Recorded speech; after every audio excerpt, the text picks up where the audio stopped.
Hey everybody, it's Riker Rider, and welcome back to Let's Play The Legend of Dragoon.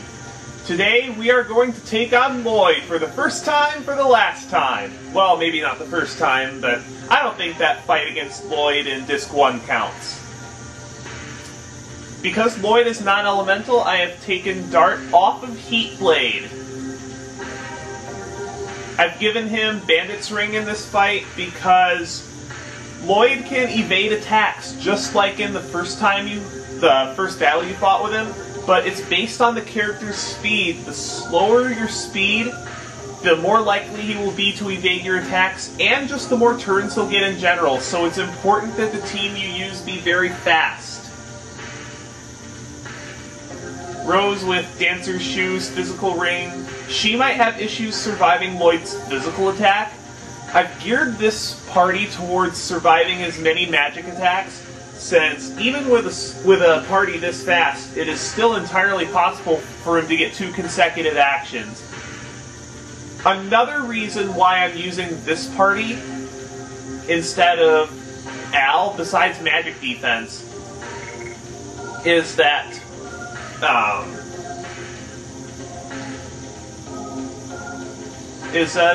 Lloyd has the Dragon Buster, if you remember from Disc 1. And this is another one of those fights in Disc 3 where the game punishes you for turning into a Dragoon. Because Lloyd has the Dragon Buster, he has an attack that will cause instant death to anyone who turns into a Dragoon. And he will use this pretty much as a counterattack on any character who transforms into a Dragoon. But it's not like other counter bosses. It's just, when that character attacks, Lloyd immediately gets his next turn and uses that attack and kills your party member. Now there is a way to abuse this, and I'm going to be showing that off in a bonus video that normally I would wait until the end of the Let's Play to put up bonus videos, but I feel this one's pertinent enough to show it early. Because normally, if you fight this guy straight, he's really, really hard. Hashel has Spirit Cloak because his magic defense isn't the greatest, and I've given him Maru's Dragon Helmet to compensate for that, so that he has more HP. Lloyd has dangerous attacks across the physical-magical board. So Rose might have trouble surviving physical attack, Hashel might have trouble surviving magic. This guy can attack you from multiple angles. Now, I don't have a ton of healing items for this. I've only got 6 healing breezes, which I don't know if that's going to be enough to last me. We'll see. I might have to dig into a healing rain. Oh, I've already gone over equipment. Additions, I finished Dart's Madness Hero Edition, and this is essential to the other strategy. So since he has all his additions, I have moved him back to Crush Dance, which is his strongest, and gives him the most SP. And I believe it's one of the easier ones to dodge counters with. Rose is still on Hard Blade, Hashel's still on Flurry of Sticks because they're best. I really wish I would have finished off that level on Rose's Hard Blade, but I'll just go with this for now. I don't want to cheat my policy too much. Well, let's do this.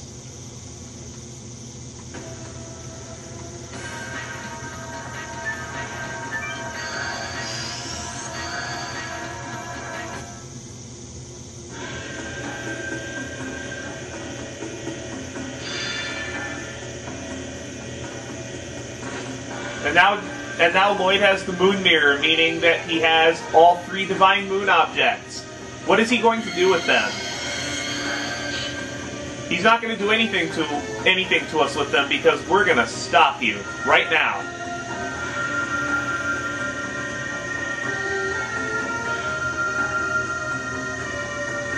You're still talking about Emperor Diaz.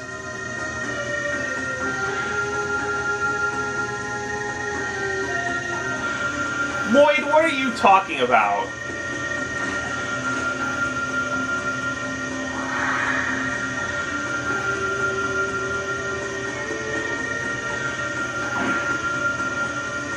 Okay.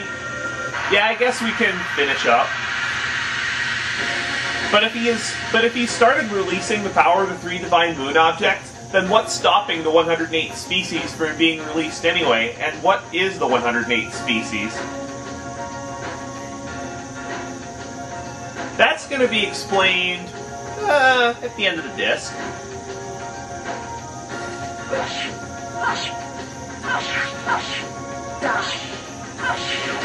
Lloyd has a grand total of 6,800 HP. And he has a lot of really cool looking attacks, like, I think this is one of them. Yeah, this is probably his most dangerous magic attack. It's non-elemental, does a ton of damage to your entire party. He's got regular magic attacks too, but this is his most dangerous.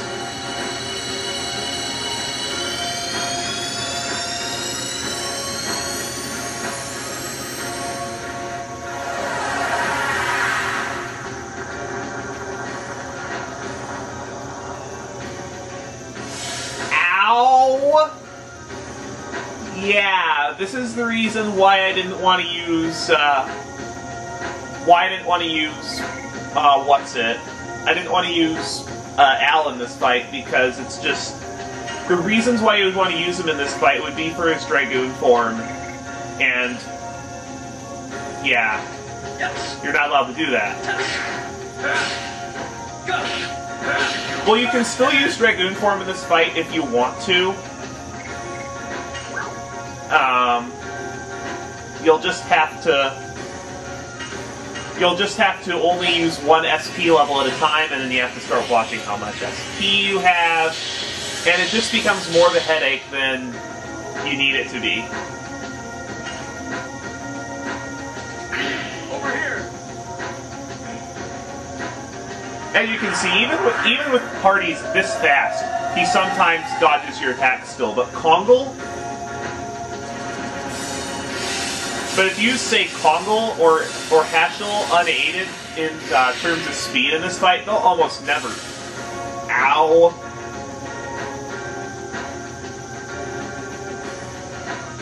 Yeah.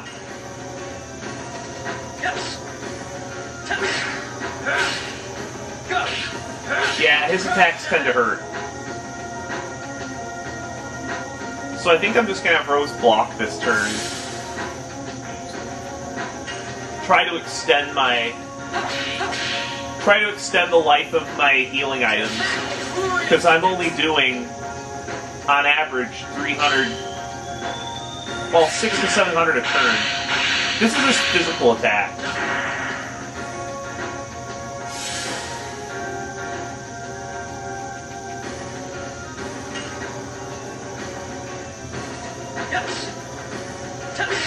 One other really interesting thing about Lloyd is he has exactly 100 physical attack, and you'll see why that's interesting later in the game.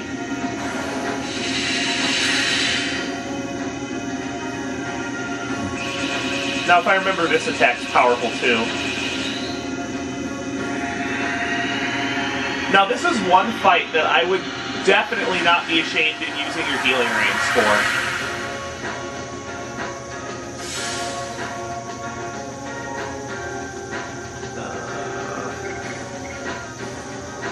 Rose survive? I don't think she can survive another hit from, like, one of his stupid magic attacks.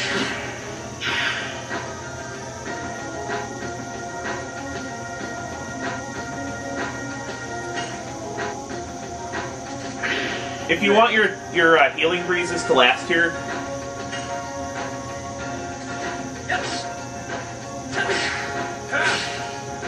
then you'll definitely have... If you want your healing breezes to last, you'll definitely have to guard strategically. But you can always just go to the bottom of the tower, go back a couple screens to the peddlers, and buy more healing breezes.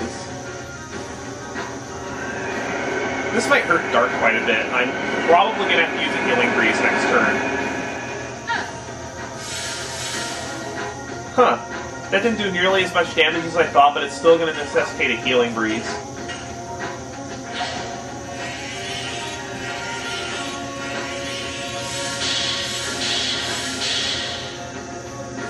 Even though this guy has more damage potential than Grandjewel, I still think that the Grandjewel fight is harder than this.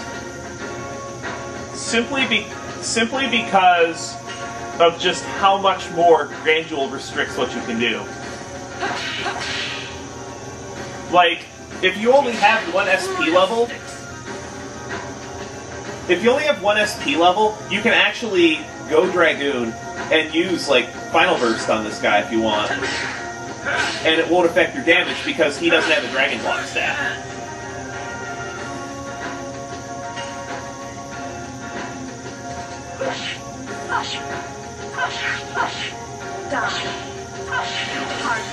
So with all three characters attacking, I can do about 900 a turn, which definitely isn't terrible.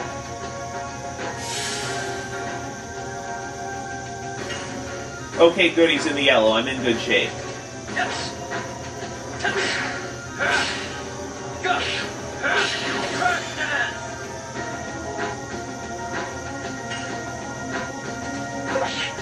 Oh, that was terrible.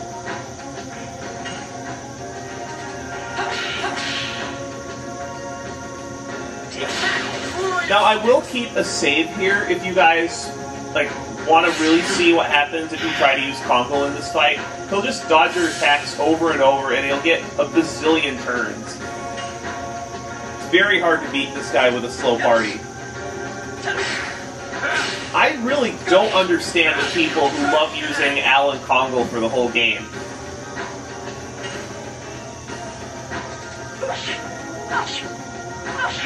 I mean, I see where they're coming from, because a lot of the bosses later in the game do have weak physical attacks.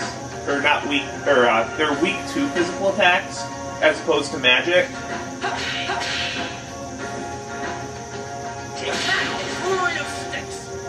And another reason why I think that this fight's easier than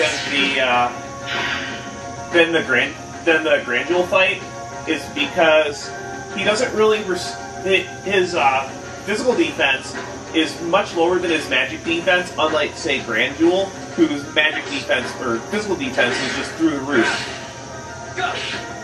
Like, the bosses that were tough to beat before this had both high physical and magical defense. There's actually a chink in this guy's armor, which is another reason why I'm not using magic, and just magic isn't very effective on this guy because he's wiggly. Okay, who are you throwing this one at?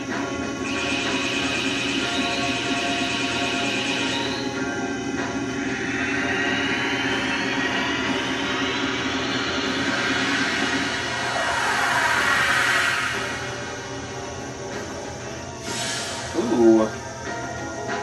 I think it's Healing Fog time. Some of the alternate perspectives you can get from pressing L2 and R2 are interesting. Like, I think the one from underneath the characters is a really interesting perspective. And I'm really glad I did that.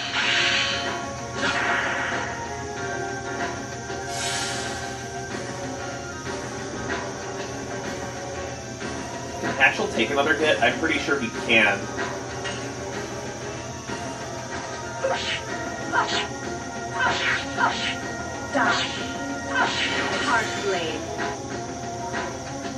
At least he's not using his dangerous attacks that much.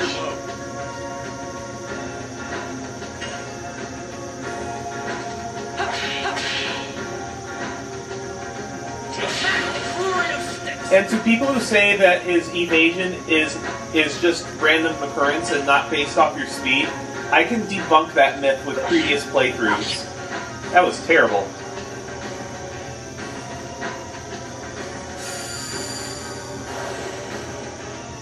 Ugh. This again.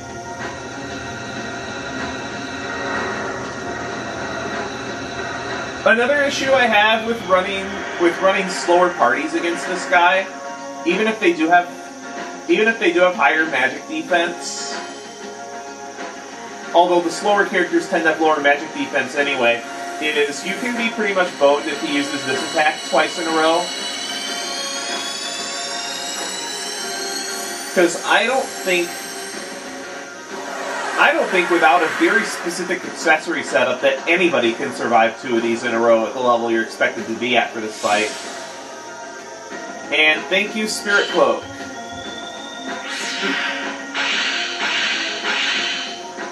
Thank you, Spirit Cloak, for saving Haschel's life, otherwise he would be dead.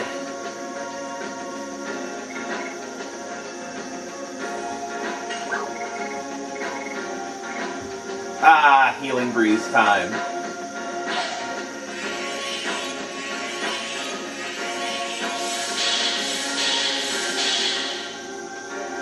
So clearly it was correct to give Haschel that dragon helmet.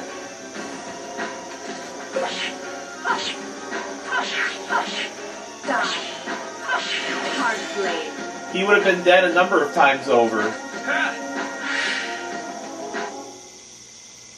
Well, we got him. But now what?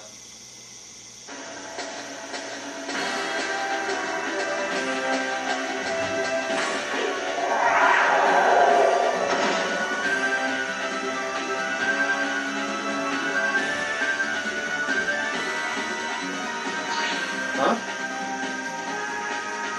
Lloyd, what are you doing?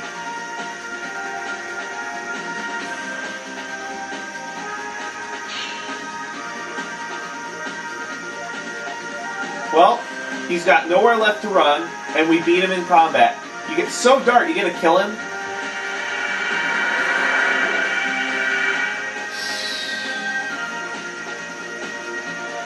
Oh great, Wink's here.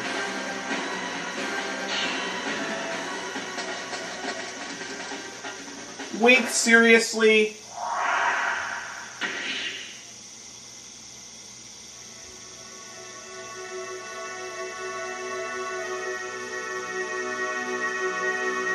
Yeah.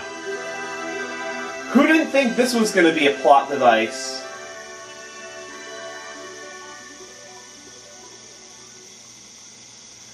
So there's our 12,000 XP. Dart's going to reach level 29 after this is all said and done. And he's finally going to get his 6th edition. Took him long enough. And unfortunately, guys, I'm really crappy at this edition, so I'm going to probably show it in a couple random battles, and then after that, just have the Ultimate War God equipped. Like the one I won over at... oh, Haschel got Hexhammer, too. That's his final level up edition. And I'm not very good at that edition either. So I'm going to be making plenty of use of that Ultimate War God, especially running around in Disc 4. Did everybody gain a level there? Well, I guess it is 4,000 experience per character.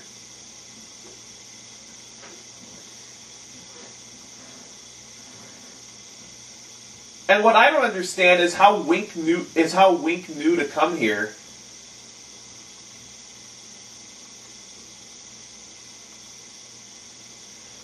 Yeah, this is Dart's fight, because Dart lost his best friend, so those two just may as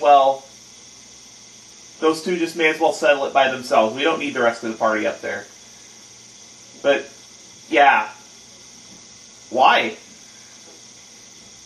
I mean, sure he saved your life twice, Wink, but did you really have to return the favor like that? And is she even gonna make it? Because she took that jump attack pretty squarely.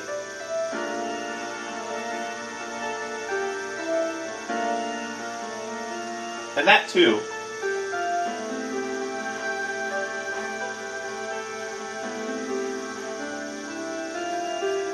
You know, that's a very good point, Dart. What does... Oh, great. So Shauna's gone now?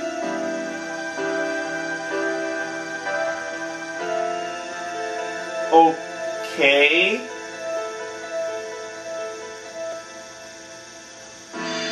Hey Lloyd, would you mind answering a few questions about this Emperor Diaz?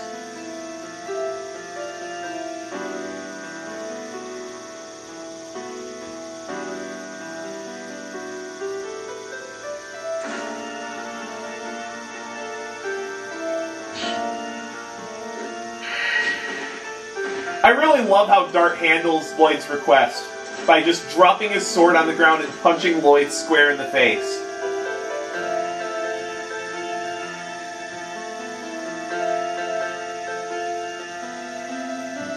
And I really like how he handles it here, too. That he's actually going to make Lloyd see his own utopia through. Well, quote-unquote utopia. You'll see what I mean later.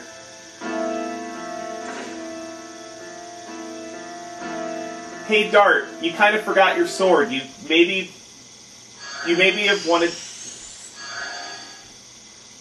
And what I don't understand is why he has his sword on him now. Because he clearly left it in the chamber. Maybe that's a bit of a programming oversight. So now Shauna's gone too.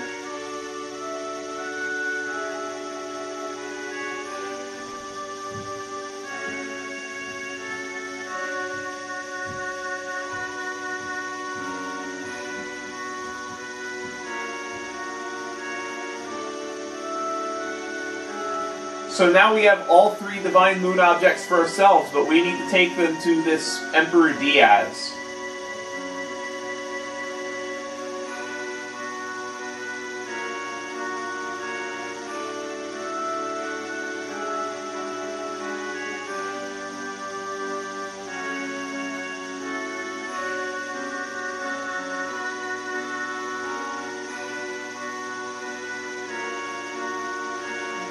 Screw Destiny!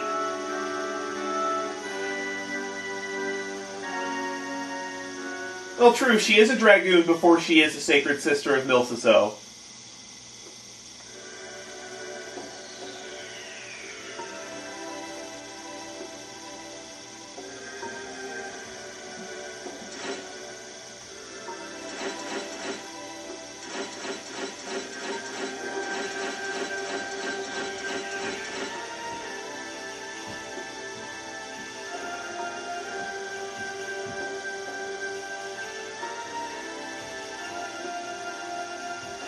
Of course you're not going to give us a straight answer. Well, now we have the 3 Divine Moon objects officially, and Lloyd has joined our party, but we can't use him. Well, I'm going to go ahead and cut the episode here. I know this is a tad short, but there's going to be a lot going on plot-wise after we leave Flanvel Tower and head west. And I want to show off the other method for beating Lloyd. So if you thought that boss fight was excessively difficult, I'm going to show you in a bonus episode a much easier method for defeating him. Next time on Let's Play The Legend of Dragoon. See you later.